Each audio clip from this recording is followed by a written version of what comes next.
Before come to hospital, our patients do have a breakfast at hotel.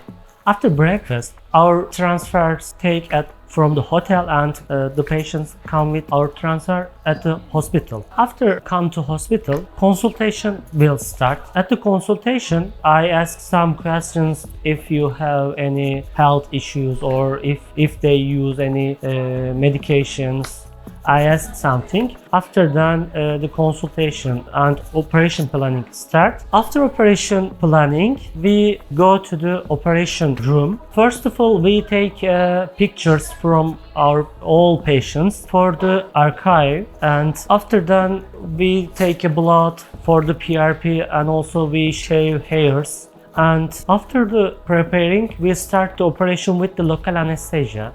During the local anesthesia, patients feel pain, yes, but local anesthesia is continue approximately 5 to 10 minutes, not too long. We need patients to be patient.